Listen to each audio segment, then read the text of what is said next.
ሰላም የኔ ቤተሰብ እንዴት ናችሁ? ሰላም ነው? እኔ ያለው እግዚአብሔር ይመስገን። ሰላማችሁ ብዝት ይበልልኝ። ዛሬም እንደዚሁ በአጭር ቪዲዮ መጥቻለሁ። ያው ዩቲዩቤን ሰብስክራይብ አድርጉልኝ። በድጋሚ ላይክ፣ ሼር፣ ኮሜንት አስቀምጡበት ፕሊዝ። የምታዩ ምንም ማለት አይደለም። እኔም ብታበረታቱ የስደት እህታችሁ ነኝና እስኪ አበረታቱኝ።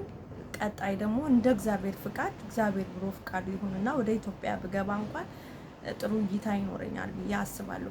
ጥሩ ነገር ስሰራ ጥሩ ነገር ይዤላችሁ እመጣለሁ። አሁን የመጣሁት አጭር ቪዲዮ ለመስራት ነው። መልእክት ላስተላልፍ ነው። ይቅርታ እና እንዳልኳችሁ ኮሜንት አስተያየት ጻፉበት፣ አበረታቱኝ፣ ጠይቁኝ። ሌላው ደግሞ አንድ ሳምንት በኋላ እኔን የጎዳኝን እናንተን የሚጠቅማችሁ ሀሳብ ይዤላችሁ እመጣለሁ። ያ ማለት ትምህርታዊ ነገር ማለት ነው። ይዤላችሁ እመጣለሁ።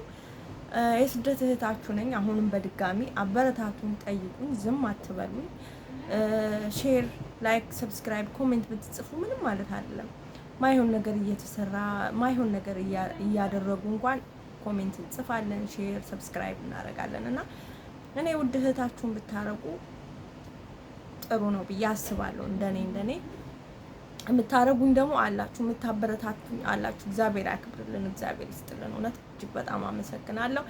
አሁን ካለሁበት ቦታ ካለሁበት ነገር ብዙም እንደዚህ ረጅም ቪዲዮ ለመልቀቅ አይመችም እና እንደዚህ አጭር እለቃለሁ። ግን ከአንድ ሳምንት በኋላ እንደ እግዚአብሔር ፍቃድ ከአንድ ሳምንት በኋላ እንዳልኳችሁ ነው።